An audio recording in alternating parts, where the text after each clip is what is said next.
Palaka na kayang pumatay ng mahigit sa 10 katao? Naniniwala ba kayo? Yes guys, in this video is pag-uusapan natin ng isang klase ng palaka na sobrang makamandag at kayang makapatay ng mahigit sa 10 katao.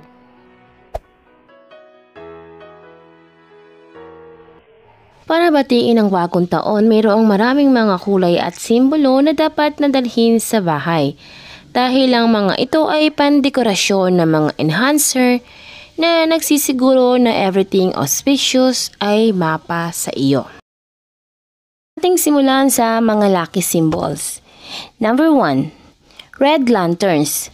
Ang mga pulang lantern ay isa sa pinakamadaling makilala bilang sagisag na simbolo ng bagong taon. Ang kanilang kulay pula ay sumasalamin sa lahat, sapagkat ito ay kinikilala sa pangkalahatan bilang ang pinakasiyasiyang kulay ng bagong taon. Sa gayon, ang pula ay palaging ang kulay ng prinsipyo na ginagamit sa mga restaurant at mga temple at sa mga damit na isinusuot ng lahat upang maipakita ang magandang enerhiya na kinakatawan nito. Para sa good luck, ang lahat ay dapat magsuot ng pula or at least subukan ito sa unang araw ng pagdiriwang ng Lunar New Year. 2. Hello Chrysanthemums. Ito ay nagdadala ng pagtaas ng swerte sa panahon ng bagong taon.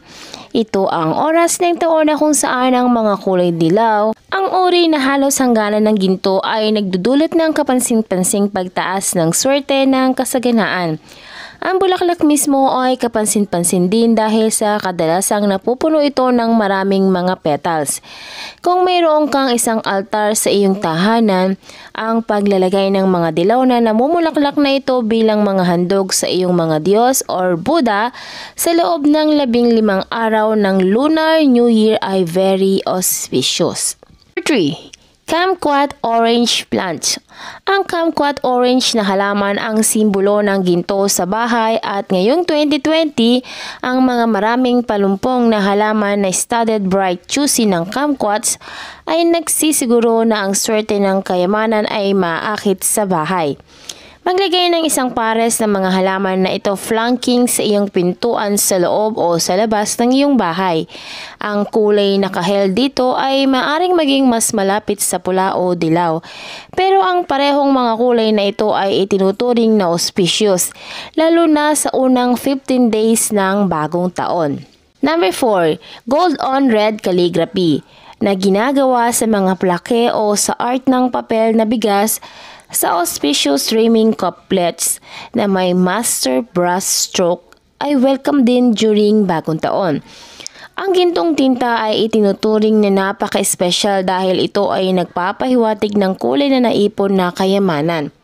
Kapag ang kaligrafiya ay may pulang background, ito ay mas kapaki-pakinabang.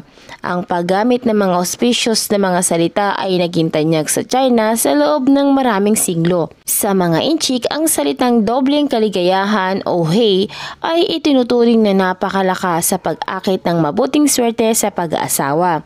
Ngunit dapat itong laging may pulang kulay upang magamit ito sa kinakailangang yang qi upang maisa aktibo ang enerhiya.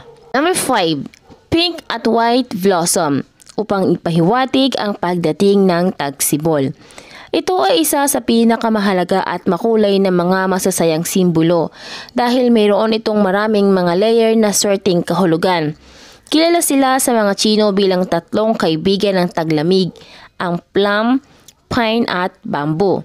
Magkasama, sinasagisag nila ang pagiging matatag, tiyaga at resilience. Tuloy silang nabubuhay sa mga malalamig na buwan ng taglamig at sa sandaling dumating ang tagsibol, nagpapalabas sila ng mga malwalhating pamumulaklak na nagpapahiwatig ng paglago ng enerhiya ng elemento ng springtime wood. Lahat ay labis na auspicious habang sinasalubong nila ang isang maliwanag na bagong taon na puno ng namumulaklak na enerhiya ng Qi. Number 6. Red packet or ampaw na puno ng pera. Ito ang isa sa pinakamahalagang ritual ng Lunar New Year.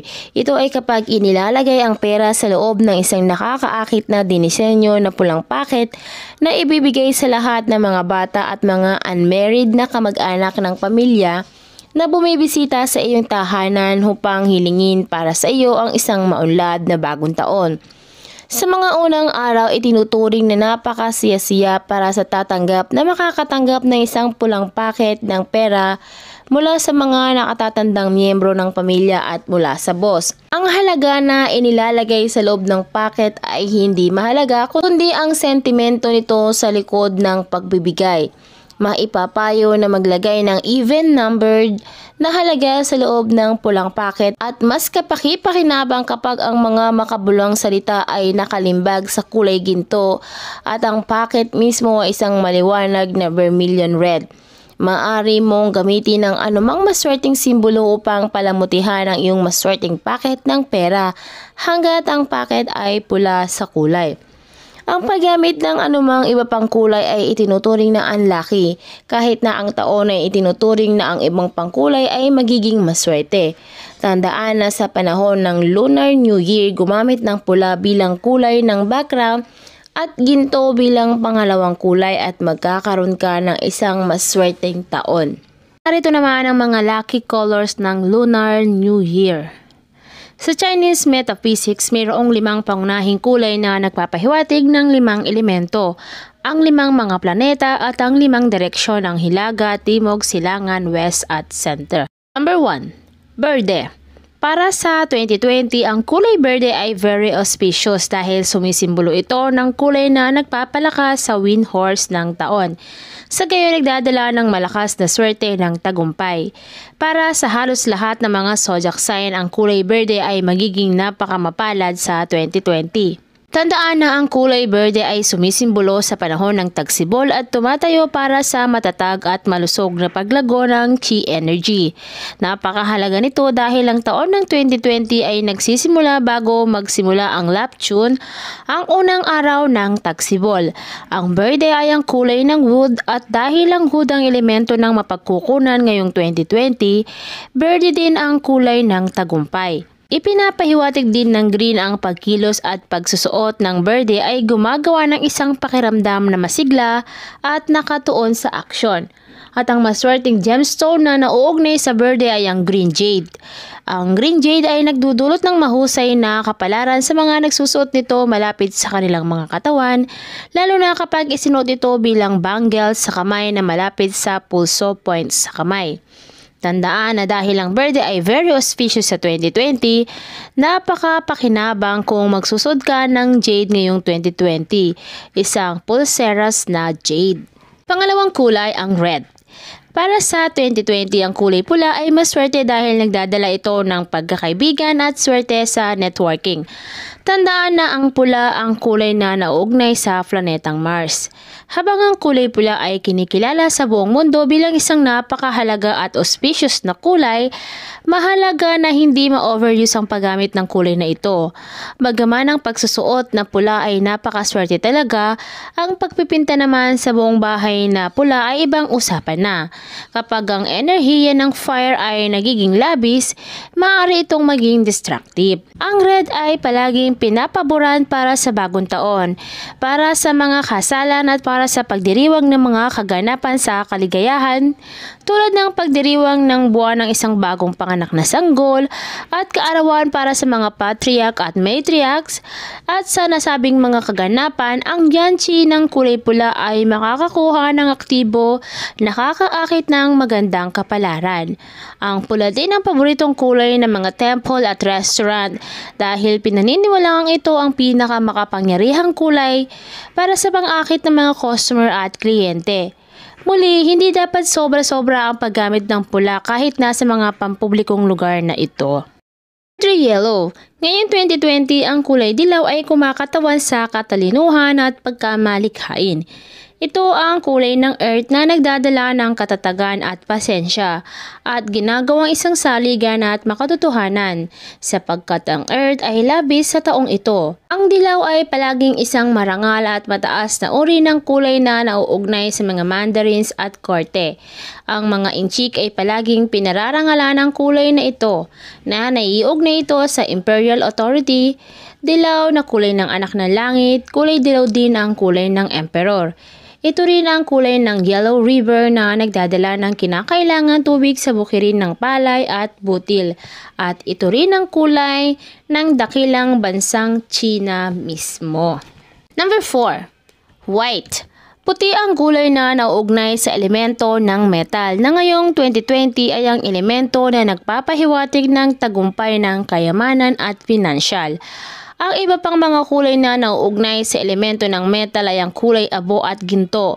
Pareho sa mga kulay na metal na ito ay kumakatawan sa pera, kaya't palaging itinuturing silang isang maswerte. Ang planeta ng metal ay Venus. At ang panghuli natin ay ang blue or black. Ang parehong kulay asul pati na rin ang itim na nagpapahiwatig ng dumadaloy na tubig na nagdadala ng pagbabago at mabilis na communication. Ang daloy ng balita ay gumagalaw ng mabilis na parang daloy ng tubig na dumadaloy sa mga magagandang ilog ng mundo. Ang pagsusuot ng itim o asul sa 2020 ay nagpapalakas sa pagkilala at pagsulong sa swerte. Ang itim ay hindi masamang kulay na akala ng marami. Hindi rin ito kulay ng pagdadalamhati. Gayunpaman, hindi ito pinabuburaan sa mga pagdiriwang at mga okasyon na pagdiriwang. Iwasan ang pagsusuot ng itim sa kasal ng isang tao o hapunan ng kaarawan dahil sadyang hindi ito isang magandang bagay na dapat gawin. Hindi dahil sa ang itim ay nagdudulot ng masamang kapalaran, ito ay dahil ang kulay itim ay nauugnay sa madidilim na espiritu ng gabi. Kapag kasi pumasok ka sa pagdiriwang ng okasyon ng nakaitim, ang takot ay ang mga libot na espiritu daw ay magagawang sumama sa iyo at pumasok upang masira ang okasyon.